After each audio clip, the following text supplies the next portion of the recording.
everyone. Welcome to Weekly News Highlights. Let's begin with keywords that made headlines this week. President Lee Jae-myung met his UAE counterpart in Abu Dhabi, signing 7 MOUs on AI, defense, space, and nuclear tech, while expanding cooperation in culture, education, and trade. President Lee Jae-myung also met his Egyptian counterpart in Cairo on Thursday, where both leaders vowed closer economic ties and joint efforts to promote peace in the Middle East and on the Korean Peninsula. South Korea's record-breaking 2026 budget is under intense scrutiny at the National Assembly as lawmakers race toward the December 2nd deadline, while sparring over spending priorities from defense and AI investments to a new rural basic income program. The two leaders of South Korea and the UAE on Tuesday announced a joint declaration for cooperation in AI, nuclear energy, and the defense industry. Our senior presidential office correspondent Yoon Jung-min reports. Pomp and circumstance were evident at the UAE presidential palace, with the summit beginning with an air show, a 21-gun salute, and a traditional performance. A sentiment of cooperation was shared between Presidents Lee Jae-myung and Mohammed bin Zayed Al Nahyan. 확고한 신뢰와 상호 존중 그리고 형제의 정신을 기반으로 앞으로 어떤 외부의 상황 변화가 있더라도 결코 흔들리거나 후퇴하지 않도록 더욱 견고하게 발전시켜 나가기를 바랍니다. The special strategic partnership between Korea and the UAE has been bearing fruit in many areas. The economy, energy, high technology, culture, and defense are only to start with. 7 MOUs were signed following the hour-long talks, with a focus on AI, nuclear technology, and the space industry. The leaders also announced a joint statement reflecting the UAE's roadmap to become a world-leading nation by its centennial anniversary in 2071, and South Korea's role as its key partner along the way. South Korea also plans to take part in the UAE's Stargate project to build a large-scale AI data center based on their energy mix strategies. The two countries will also expand cooperation on the semiconductor supply chain. On defense technology, bilateral cooperation will be expanded to joint development, technology cooperation, and local production. This cooperative model will help increase the possibility of our exporters securing orders in the defense industry worth over $15 billion. Discussions also included building a K-city in the UAE, as well as cooperation on culture, education, and people-to-people exchanges. Having wrapped up his state visit to the UAE, President Lee's next stop is Egypt for an official visit, where he will be sitting down with the Egyptian president and will lay out his Middle East vision during a speech at a university. Yoon Jung-min, Arirang News, Abu Dhabi. In line with their leaders' pledge for deeper cooperation, Seoul and Abu Dhabi are teaming up to take AI-enabled next-generation nuclear technology to global markets. Our economics correspondent Moon Ji-young has more. South Korea and the United Arab Emirates are expanding their cooperation in the nuclear sector, not just at home, but with an eye toward global markets. Following Tuesday's summit, the two countries signed a series of agreements aimed at bringing next-generation AI-powered nuclear technologies to project in third countries. According to the Ministry of Trade, Industry and Resources, the two sides exchanged memorandums of understanding covering nuclear cooperation as well as broader trade. A key agreement was signed between the Korea Electric Power Corporation and the UAE's Emirates Nuclear Energy Corporation. The two sides committed to strengthening collaboration on advanced nuclear technologies, including artificial intelligence, operational simulation systems, and the digitalization of power plant data. By integrating these digital and AI tools, the two companies aim to enhance the safety and efficiency of nuclear operations. They also plan to take the successful Baraka nuclear power plant model and expand it as a joint export package to third country markets. Baraka is the first Korean-built nuclear plant operating overseas. These MOUs marks a shift from simple export to joint development, joint production, and even entry into global market. So in nuclear energy, the Barakash nuclear power plant has already become a major successful story, and now both sides want to expand into like small modular reactor like SMRs or like nuclear AI and like joint bid a global market. In addition to nuclear cooperation, Seoul and Abu Dhabi also broadened their economic partnership. Seoul's Trade Ministry and Abu Dhabi's Foreign Trade Ministry signed an MOU regarding the administration of the Korea-UAE Comprehensive Economic Partnership Agreement. Once it takes effect, an economic cooperation committee will be launched immediately to identify high-demand areas for bilateral cooperation and to streamline the implementation of the agreement. 문지영, Arirang News. President Lee Jae-myung met with South Korean and UAE business and government leaders in Abu Dhabi on Wednesday, urging greater private sector collaboration to deepen the special strategic partnership between the two nations. Our top office correspondent Song Yujin has the details. On the final day of his state visit to the United Arab Emirates, South Korean President Lee Jae-myung shared his vision to take the two countries' 45-year diplomatic ties to the next level.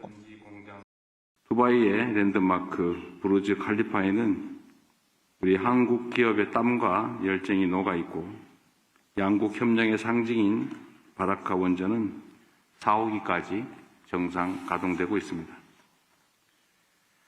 아크 부대에서 또 천궁2에 이르기까지 안보, 방산 분야 등의 상호 협력 역시도 눈부신 성과를 내고 있습니다. At the South Korea-UAE Business Roundtable on Wednesday, the president outlined strategic areas he believes will elevate bilateral cooperation: clean energy and defense, cutting-edge technology, and culture.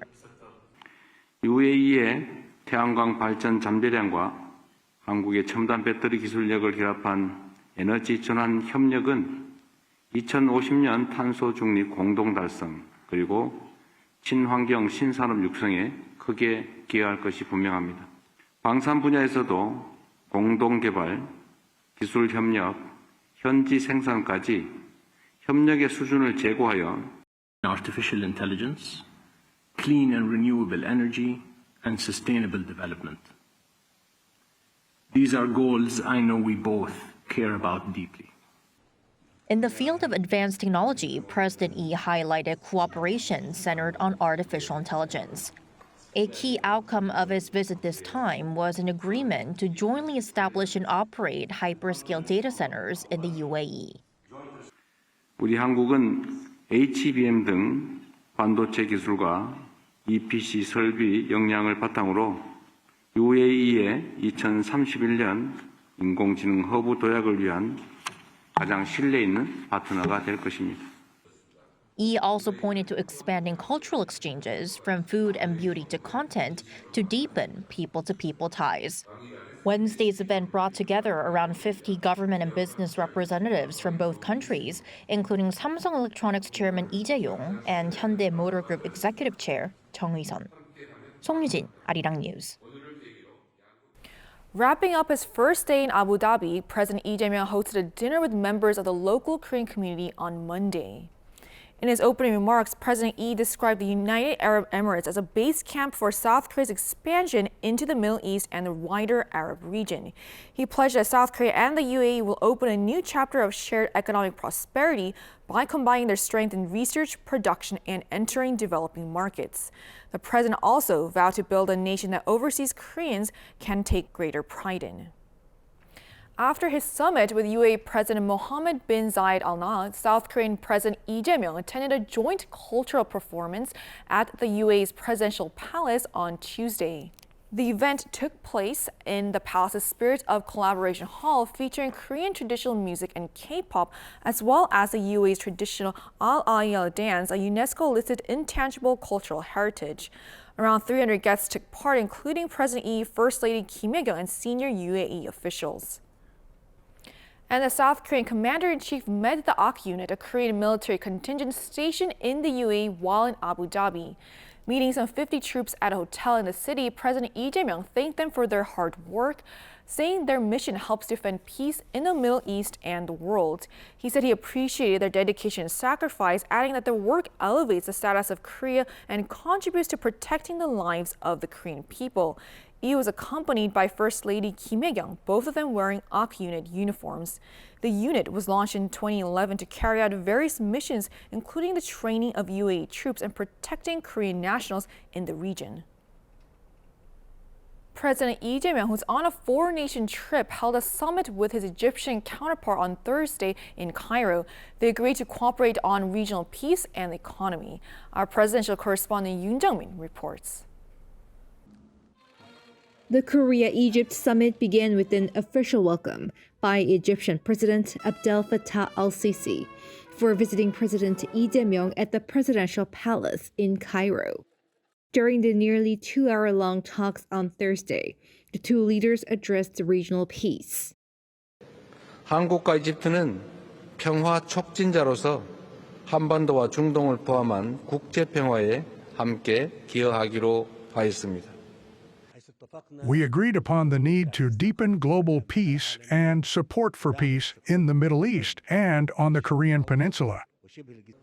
The main idea of interest was bolstering a bilateral partnership as the two countries celebrate 30 years of diplomatic ties. South Korea and Egypt will work together on the Comprehensive Economic Partnership Agreement, or CEPA, to expand bilateral economic partnership. 세파는 광범위한 경제 협력을 뒷받침할 중요한 제도적 기반이 될 것입니다.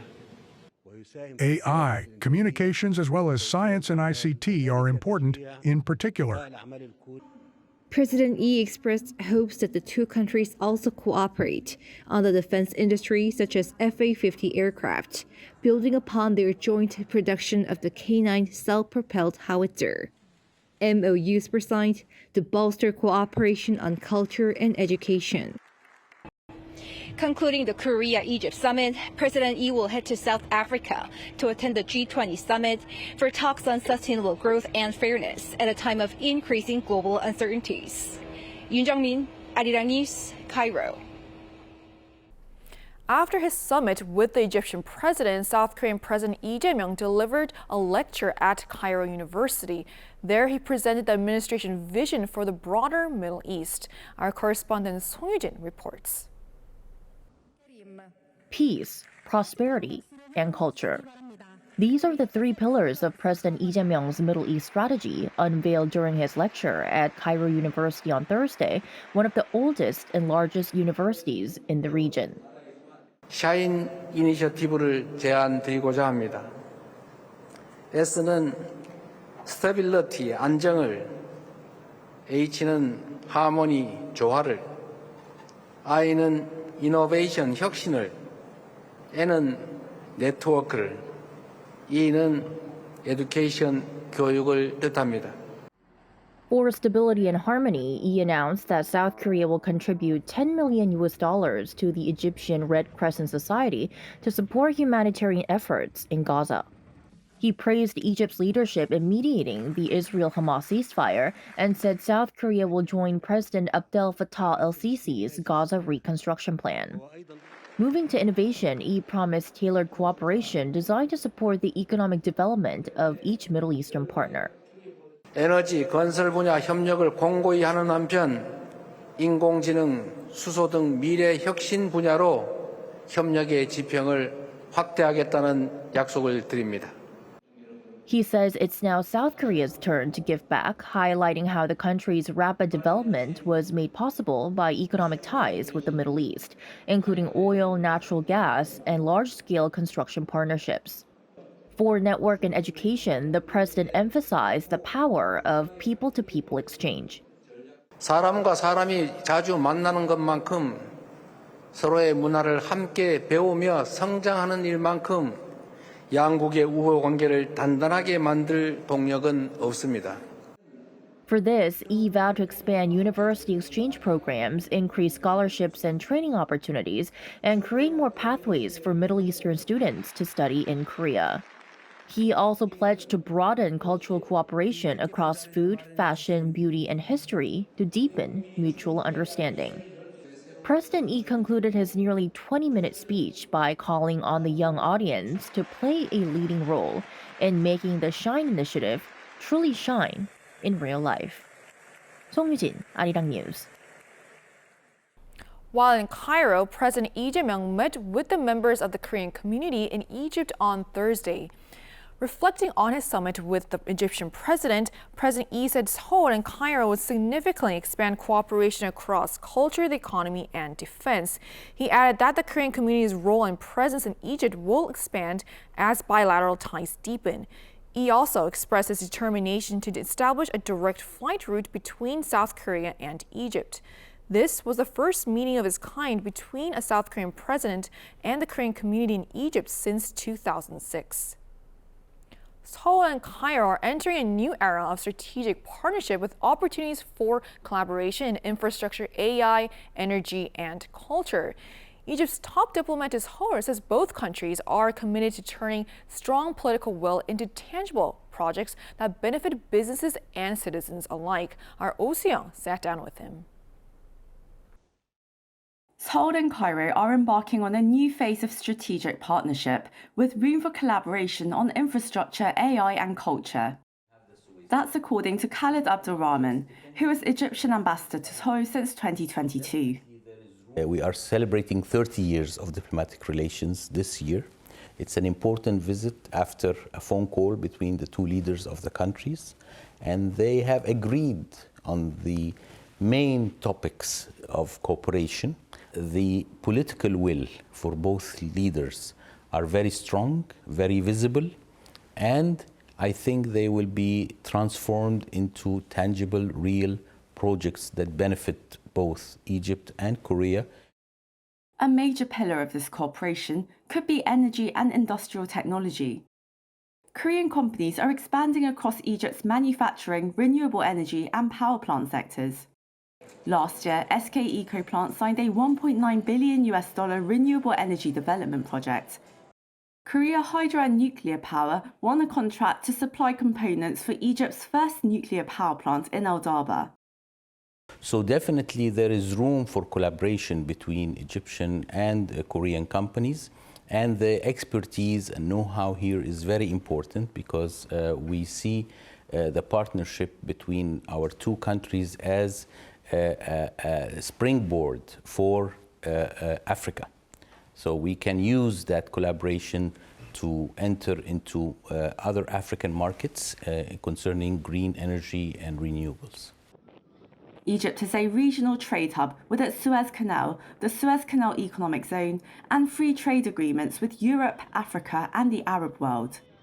Especially at a time of fractured supply chains, the ambassador says the two countries are genuine partners. So from that, you can export and you can benefit from the low tariff rates and the reduction of time to travel to the destination where you want to sell your goods. So this is also, I mean, you can take a flight from Egypt to many European destinations within 3-4 hours. So air transport is also possible, not only by sea. So also Egyptian airports are now open for public and private partnership, and especially the private sector. And I'm hearing good news that one of the Korean companies might be managing one of our airports that are open for foreign investors. The ambassador suggested that joint production in Egypt is the next step for a win-win partnership. We are presenting Egypt as a regional partner for Korea to work in other countries in the region. And I must say here, for the rehabilitation, reconstruction in Gaza, this is a very good opportunity for collaboration of Korean companies, Egyptian companies, to work to rebuild the lives of the Palestinian people. And also we are building new cities, smart cities. And I think this is the strong point with Korea, with AI, and His Excellency President Lee has allocated a very big budget for the AI. And we would like to be partners in that and to really build new cities that can cater for the needs of the next generation. Cultural exchange is also expanding, especially as Egypt has opened the largest museum in the world dedicated to a single civilization, housing over 100,000 artifacts, showing how ancient Egypt contributed to the world from prehistory to the Greek and Roman periods. This shows that Egypt is part of the international community, and this is what we are trying to say to the world, that peace is important, culture is important, and we have to know our history and our roots. And being the oldest country in the world, we are inviting all Koreans to come and to share the modern Egypt now, because this museum is a modern building, hosting an ancient civilization. And as he reflects on his 4 years in Seoul, the ambassador says the human connection between Egyptians and Koreans, especially youth, is what will stay with him most. One of my most satisfiable moments was when I was seeing Egyptian and Korean people engaging together, be it in commercial activities or in culture or in art or even in sports, So this experience has really enriched my diplomatic career, which has been going on for the past 34 years. As the ambassador's lasting legacy, direct flights between Seoul and Cairo will launch next year. He says he hopes people-to-people exchanges will continue to grow as the two countries broaden their cooperation. Oh Seong, Arirang News.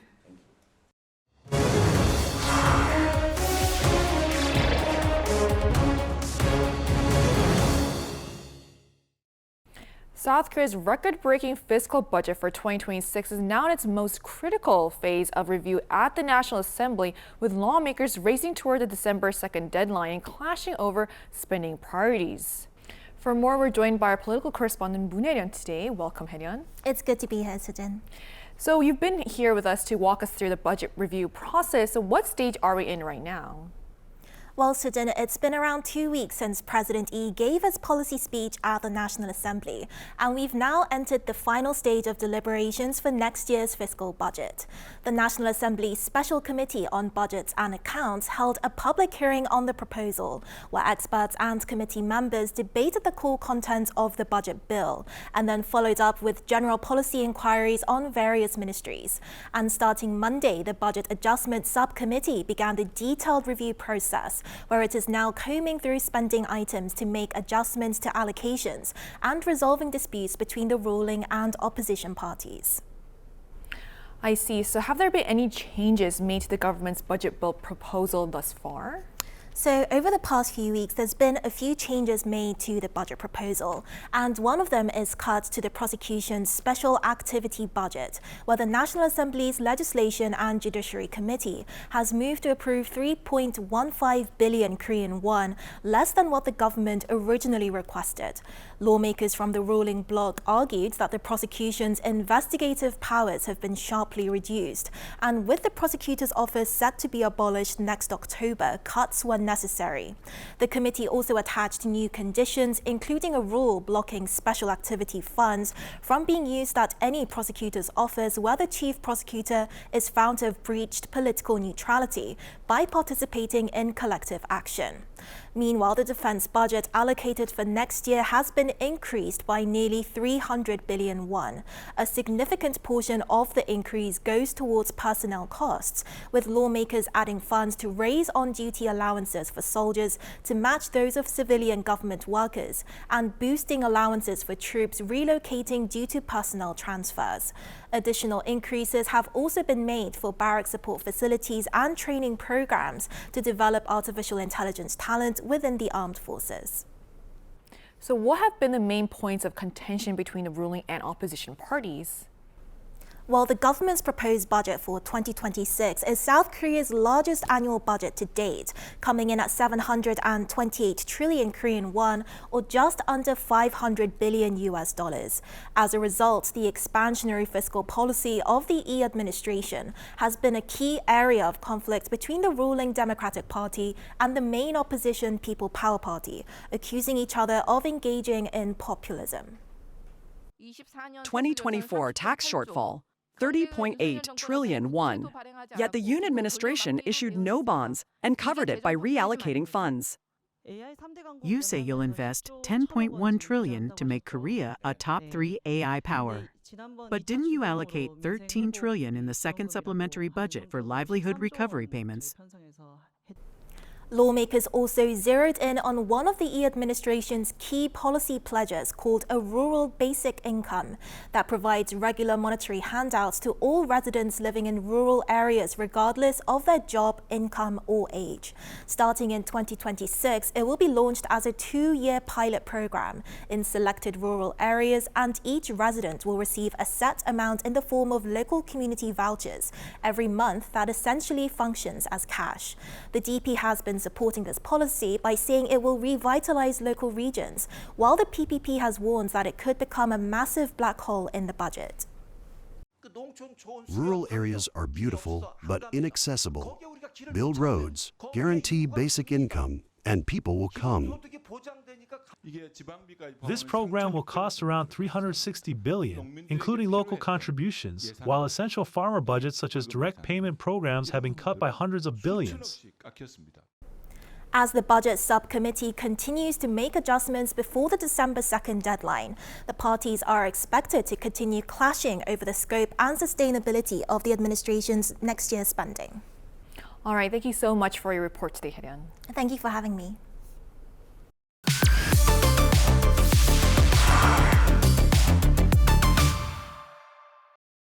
That brings us to the end of Weekly News Highlights. Thank you for watching and enjoy the rest of your weekend.